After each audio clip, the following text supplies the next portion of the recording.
दोस्तों हक मूवी का ट्रेलर आ चुका है और इस मूवी के ट्रेलर को देखने से ये पता चलता है कि भाई ये जो मूवी होने वाली है ये 3 तलाक पर होने वाली है। ये जो 3 तलाक होता है उस 3 तलाक के बाद मुस्लिम घरों की जो औरतें होती हैं उन पर क्या बीतती है, क्या ये 3 तलाक सही है, मतलब बहुत सारी चीज़ें इस मूवी के थ्रू हमको दिखाने की कोशिश की जाएगी। और ये मूवी 7 नवंबर को आप सिनेमा घरों में देख सकते हैं। इमरान हाशमी और यामी गौतम इस मूवी के मेन रोल में आपको नजर आएंगी।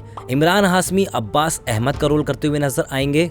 यामी गौतम साजिया बानो का किरदार निभाते हुए नजर आएंगी। ये मूवी जो है वो रियल स्टोरी पर बेस्ड है। इस मूवी में 1885 का एक केस दिखाया गया है जिसको हम बानो केस के नाम से जानते हैं। 80-90 के दशक में इस केस ने पूरे देश को हिलाकर रख दिया था। ये एक ऐसा केस था ना जिसने समाज को 2 हिस्सों में बांट दिया था। एक तरफ व्यक्तिगत आस्था थी और दूसरी तरफ संवैधानिक अधिकार। दोस्तों ट्रेलर देख के तो यही समझ में आता है कि 80-90 के दशक में जिस तरह से 3 तलाक दिए जाते थे या उसके बाद भी प्रथा चलती आ रही थी कि 3 तलाक इंसान जो है कभी भी दे देता था और सिर्फ मुंह से बोल दिया कि 3 तलाक तलाक तलाक तलाक और तलाक हो जाता था।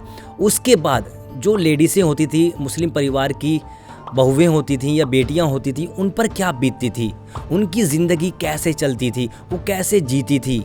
हालांकि 2019 में सरकार ने इस 3 तलाक कानून पर पाबंदी लगा दी थी, यानी कि अब देश में 3 तलाक गैर कानूनी, यानी कि 3 बार सिर्फ बोल देने से तलाक नहीं होगा बल्कि आपको कोर्ट वगैरह में जाकर सारी चीज़ें करनी पड़ेंगी। तो इस मूवी में भी आपको दिखाया गया है कि 3 तलाक के बाद यामी गौतम कैसे कोर्ट का दरवाज़ा खटखटाती हैं।